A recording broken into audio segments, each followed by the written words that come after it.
Hey y'all, how you doing? I just wanted to let you guys know I've had a few people reach out to me to see if I would come and speak at their team meeting, some all hands, lots of different options. I would love to. If you are looking for someone to come and add a little engagement and excitement and help your team in ways that is pretty real and resonates with them, let me know. Reach out to me. Send me an email at lindsay@lindsaylymancoaching.com. Find me on Instagram. Send me a DM. I don't charge for this. We can do it virtually. We can do it from 5 minutes to an hour, whatever you want. But if you're looking for some ways to kind of engage your team and add some emotional intelligence to help people while we're all kind of struggling with things, I'd love to connect. Reach out. Let me know how I can help. I can remember back in the day when I had been working at Amazon for a couple years, I used to drive into the office and pull into the parking garage, and it would take me a while to get out of the car. Sometimes I would go in really early to try to beat traffic, and so I would take a little 15-20 minute nap in my car, which I'm sure scared the people parking around me, but whatever. It's no surprise. I'm a little bit of a spaz. Sometimes I would listen to some music and really try to pump myself up. Sometimes I would try to give myself a pep talk, but I can still see myself in the parking garage of, at the time I was in a building called Dawson, just trying to give myself a pep talk just to go into work. And it was at a time where there was lots of things going on, but morale on the team was just really low. And I was thinking back to this time as I've been having coffee chats with a lot of you, and this is a really common thread I'm hearing from many of you, that people are struggling because morale is not great at work. And we all understand why. It all makes sense. People are struggling as they're being forced to return to office. There's still this lingering aftermath of layoffs that have happened and the uncertainty of more layoffs potentially happening and the increased amount of work that's required when that's kind of the current environment. Leaders are really burned out and not necessarily optimizing and doing their best work. I'm hearing a lot of people are struggling with morale at work because as they push back and ask some of these hard questions to their leaders, to their team, they're getting a lot of what I call like PR answers.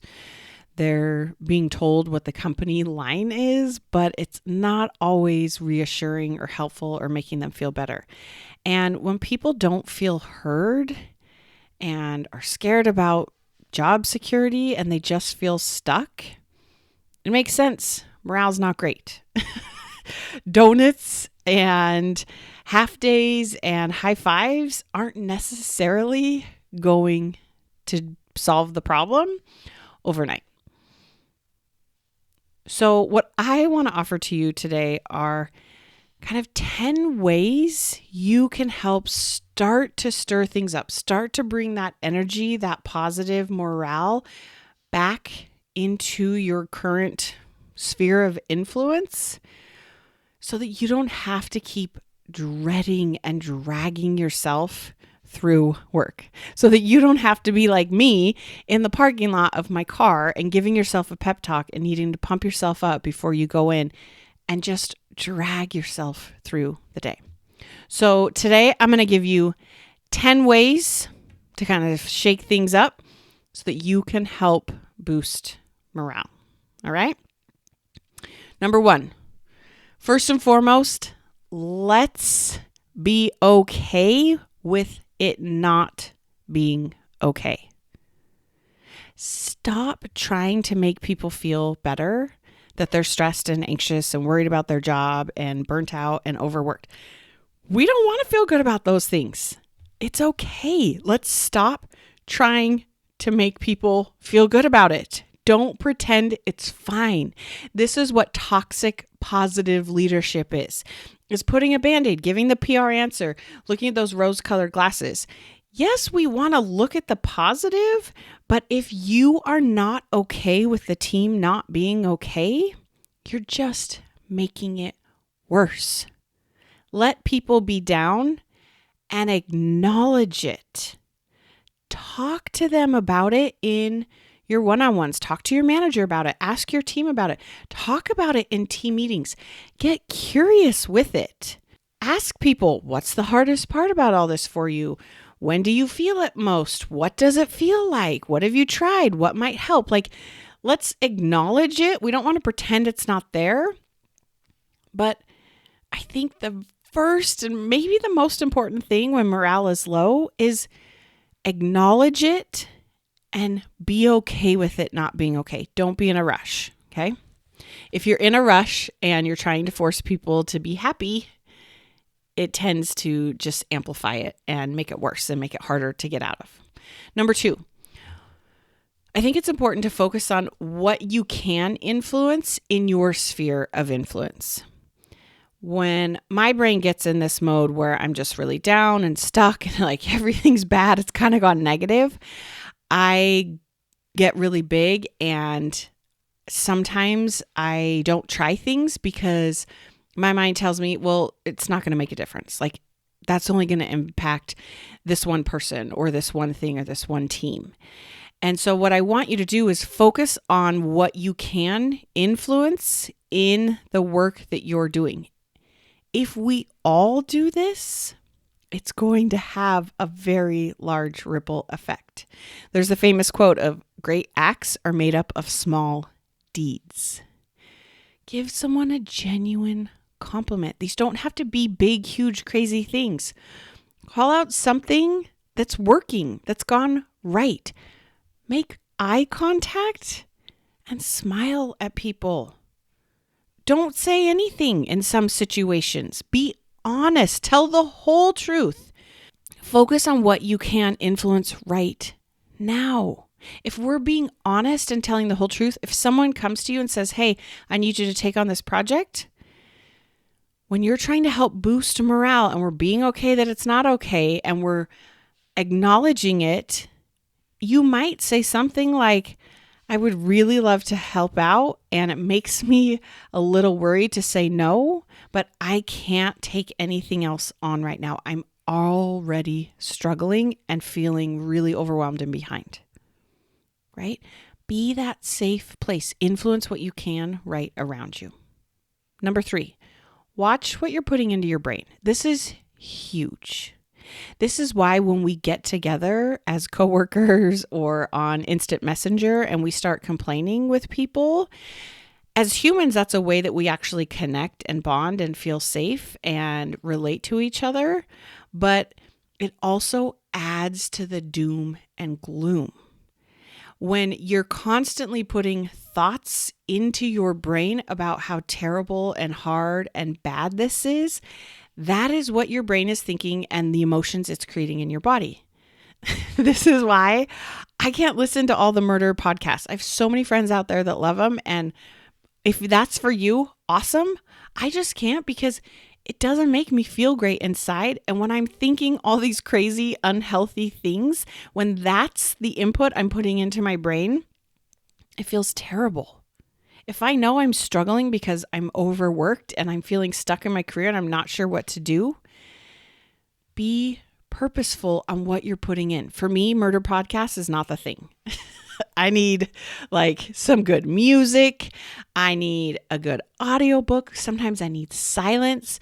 Maybe I need a good movie that I love that just makes me laugh. Side note, I could always go for some Pitch Perfect. I love those movies. They are my go-to. I just need to escape and feel good. Pitch Perfect always does it for me. Look at funny memes. Put joy and happiness purposely into your brain. Watch what you're putting into it, okay? Number 4 is plan out when you're going to complain. Your brain wants to complain. It wants to feel bad. It wants to talk about how terrible this is, right? So we're watching what we put into our brains, but we're going to give ourselves permission to complain and be frustrated and whine about it and talk about it, but we're going to plan it. Okay? So that way, when your brain is going throughout the day and it comes up of like, oh, this is ridiculous. How can they even ask us to do this type of thing, right? When your brain starts to go down that spiral and you're feeling really stuck and like you're not supported at work, this is where you get to manage your thoughts and say, today from 4 to 4:15, that's our complaint time. Maybe I'm going to write it down. I want to complain about that at 4 to 4:15. And then at that time, go and do it. Don't fight it. Do it. Make it fun. Give your brain permission to whine and complain, but manage it. Don't just let it run wild and have those thoughts running through your brain all day, every day. Number 5, if you're struggling with morale, remember, people are not problems. We don't escalate on people, we escalate on problems. The problem is not terrible, bad leaders. The problem is you're not getting honest, direct, clear answers. The problem isn't that the CEO is out of touch. The problem is you don't agree with the policy, or they've changed the policy and you don't believe it's fair. The reason this is so important is because we can't change people. We can try, we can influence, we can encourage, but at the end of the day, people are who they are. And we're all amazing and we're all kind of screwed up in some ways. That's called being a human. What you can go to work on solving are problems.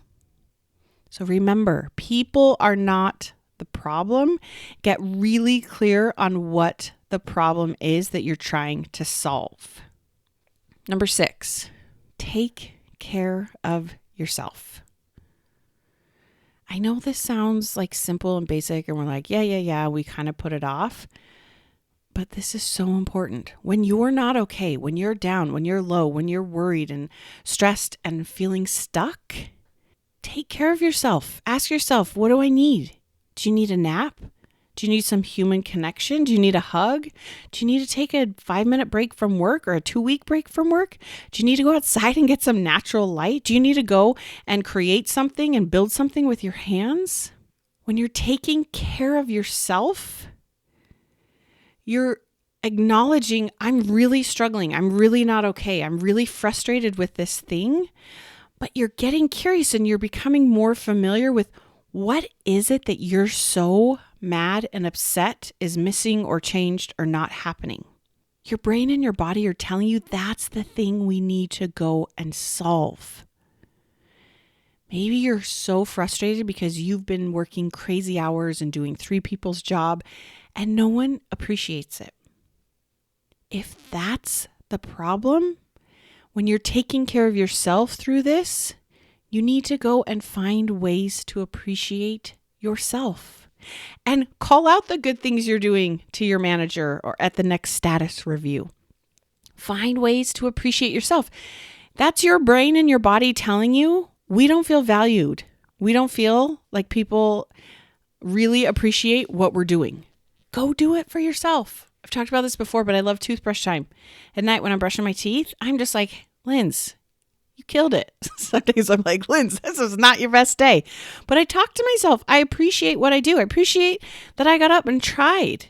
I appreciate that I didn't be super rude to myself when I didn't get that thing done or it didn't go according to plan or I yelled at my kids or I didn't do my best job in that thing.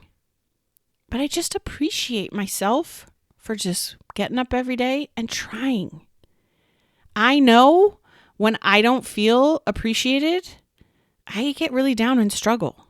So that tells me it's my job.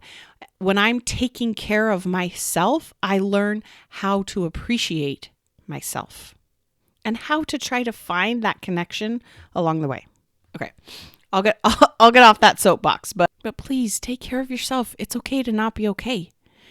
Number 7, be an adult. Y'all, I don't know if anyone told you this, but you now are officially adults. Don't wait for leaders to make the change, especially if you're one of those people that struggles with blaming the people. If you don't like these people, if you don't agree with the decisions and the strategy that they're driving towards, let's not have them be in charge of fixing it. Most likely you're not going to like it. You're allowed to be angry and mad at the system, at the man, at all the things. But we turn into little kids when this is the case, and we need them to change and to fix it all. And we're just angry and mad and having this little adult temper tantrum. Usually what happens in this scenario is those leaders come back to us and ask us what we think would fix the problem. And you know what our answer is? Well, I don't know. I love this. I see this all the time. And it's another reason we're mad at the leader. Be the adult. Ask for forgiveness, not permission. Go do the thing. Be the leader. Make it up. You don't need to get approval and make it big and crazy. Just start small.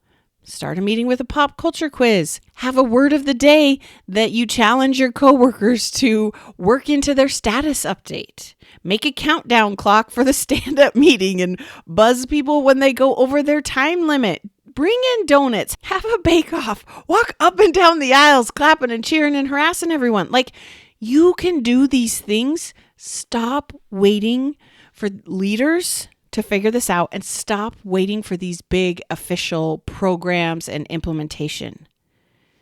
Which leads me to number 8. Small and consistent changes will have a significantly bigger impact than big changes. Morale gets really low. Yes, these big things happen, but it stays low because it's death by paper cuts. How can we get life by Band-Aids? Be angry and want to change the policy. Yeah. But what little thing can you do right now, today? Do that. Do that small thing daily while we push to change the big thing. But if you're really struggling at work and don't feel supported and excited and driven and motivated and like you're growing, guess what? Some big program someone comes in and tries to do probably is going to be too little, too late for you, and it may not even solve the problem. Small, consistent changes are where the answer is. Number 9, sleep, drink water, and move your body. If you're struggling with that self-care, if you're struggling to do any of these things, do this. 100 times do this. If you're feeling stressed and frustrated and low energy, physically help your body by doing these things. Get adequate amount of sleep. Drink water. Move your body. Movement is huge. I'm not saying you got to go and work up a sweat and do these crazy things. Just move. Move your body. That is how you biologically help yourself deal and process with the stress and frustration and overwhelm. Go for a walk. Sway in your chair. Dance. It doesn't have to be these big crazy things. Move your body. Sleep and drink water. And number 10 is to keep a micro focus, not a macro. Don't catastrophize things. Your brain wants to do this. It wants to worry about the future and what might happen. This is why talking to people and complaining about it all the time isn't very helpful, because you're just making up hypothetical things. And there's no satisfying, helpful solution to a made-up problem, because your brain will continue to find more and more made-up problems. Keep your focus small. Keep it on today. Keep it on consistency. Keep it on your sphere of influence. Keep it on taking care of yourself. Keep it on 2 minutes of moving your body. What is the problem right now, today? We can deal with tomorrow. Small, consistent, little daily things are how we're going to climb our way out of this in a way that really does solve the problem. It's okay for things to not be okay. The goal in life is not to feel good all the time. I don't want to feel good about layoffs. I don't want to feel good about people that are struggling to sleep and super anxious because they're worried about losing their job or how they're going to pay their bills. I don't want to feel good about leaders that aren't really doing their job and lying to people and not being fully honest. I don't want to feel good about those things. And that's okay. The goal is not to learn how to feel good all the time. The goal is to learn how to feel. Hopefully, one of these 10 things is going to help you in just a tiny way today. Don't do all of them. Pick one or two, but you shouldn't have to drag yourself through the day. And you have a bigger influence on morale of the team than what I think you actually realize. Okay, if no one has told you today, I want you to know you are incredible. You are appreciated. You are valuable. We appreciate that you are doing your best and that you're being a great human along the way. All right, you got this. We'll talk soon. If what you're learning from this podcast is helping, this is just the beginning. Each week, I offer a limited number of coffee chats so that you and I can connect one-on-one and talk specifically about what's going on for you.